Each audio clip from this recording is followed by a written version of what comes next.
देखिए, अगर आप वाराणसी आए हैं और अगर आप काल भैरव मंदिर नहीं गए तो ऐसा कहा जाता है कि आपकी जो धार्मिक यात्रा है वो कंप्लीट नहीं मानी जाती। तो आइए चलते हैं काल भैरव मंदिर।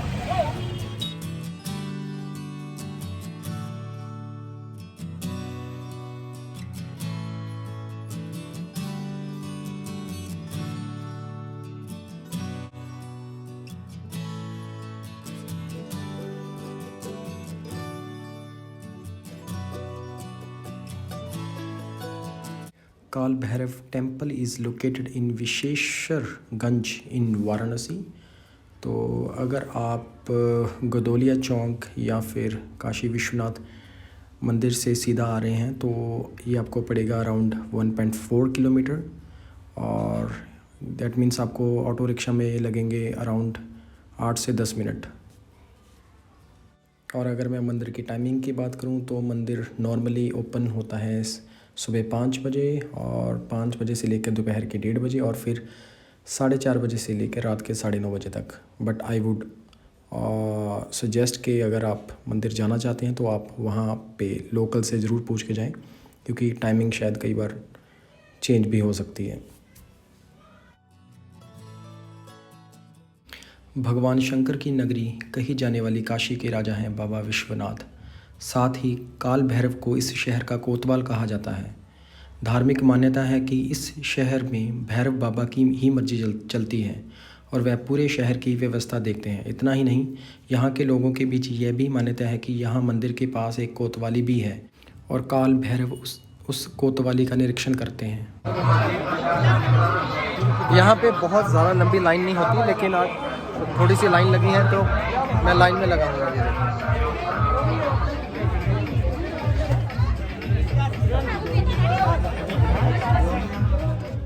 काल भैरव के काशी में स्थापित होने के पीछे एक बहुत ही रोचक पौराणिक कथा है। एक बार ब्रह्मा जी और विष्णु जी के बीच यह चर्चा छिड़ गई कि दोनों में बड़ा कौन है। चर्चा के बीच शिव जी का जिक्र आने पर ब्रह्मा जी के 5वें मुख ने शिव की आलोचना कर दी, जिससे शिव बहुत क्रोध हुए। उसी क्षण भगवान शिव के क्रोध से काल भैरव का जन्म हुआ। इसी कारण काल भैरव को शिव का अंश कहा जाता है। काल भैरव ने शिव जी की आलोचना करने वाले ब्रह्मा जी के 5वें मुख को अपने नाखूनों से काट दिया।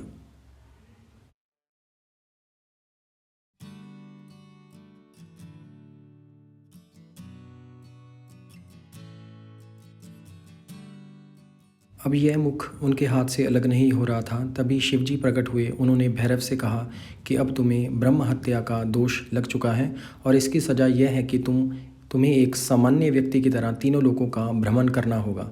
जिस स्थान पर यह शीश तुम्हारे हाथ से छूट जाएगा वहीं पर तुम इस पाप से मुक्त हो जाओगे। शिवजी की आज्ञा से काल भैरव तीनों लोकों की यात्रा पर चल दिए। उनके जाते ही शिवजी की प्रेरणा से एक कन्या प्रकट हुई, एक तेजस्वी कन्या जो अपनी लंबी जीभ से कटोरे में रक्तपान कर रही थी।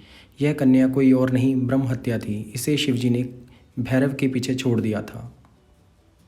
शिवजी के कहे अनुसार भैरव ब्रह्म हत्या के दोष से मुक्ति पाने के लिए तीनों लोक की यात्रा कर रहे थे और वह कन्या भी उनका पीछा कर रही थी। फिर एक दिन जैसे ही भैरव बाबा ने काशी में प्रवेश किया, कन्या पीछे छूट गई। शिवजी के आदेशानुसार काशी में इस कन्या का प्रवेश करना मना था। काशी शिव की नगरी है, जहाँ वह बाबा विश्वनाथ के रूप में नगर के राजा के तौर पर पूजे जाते हैं। यहाँ गंगा के तट पर पहुँचते ही भैरव बाबा के हाथ से ब्रह्मा जी का शीश अलग हो गया और भैरव बाबा को ब्रह्म हत्या के पाप से मुक्ति मिली। काल भैरव के पाप मुक्त होते ही वहाँ शिवजी प्रकट हुए और उन्होंने काल भैरव को वहीं रहकर तप करने का आदेश दिया। शिवजी ने काल भैरव को आशीर्वाद दिया कि तुम इस नगर के कोतवाल कहलाओगे और इसी रूप में तुम्हारी युगों युगों तक पूजा होगी। शिव प्रेरणा से जिस स्थान पर काल भैरव रह गए, बाद में वहाँ काल भैरव का मंदिर स्थापित कर दिया गया। काशी में मान्यता है कि भक्तों को बाबा विश्वनाथ के बाद काल भैरव के दर्शन करना अनिवार्य है, अन्यथा बाबा विश्वनाथ के दर्शन भी अधूरे माने जाते हैं।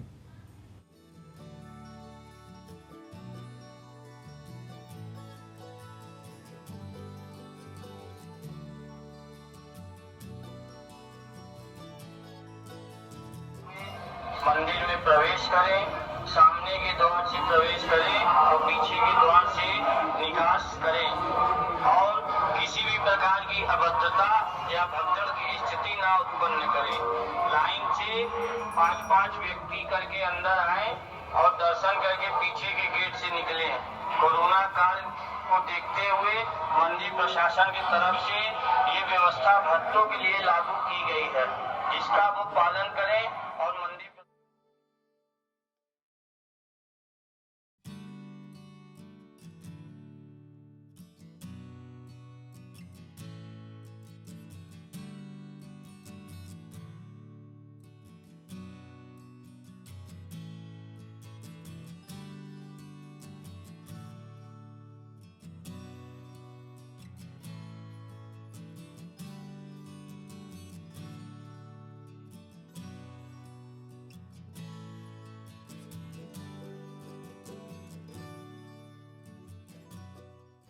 मंदिर के बिल्कुल भीतर कैमरा वगैरह अलाउड नहीं है, इसलिए मैं इस वीडियो को यहीं एंड कर रहा हूँ और उम्मीद कर रहा हूँ कि आपको ये वीडियो अच्छी लगी होगी।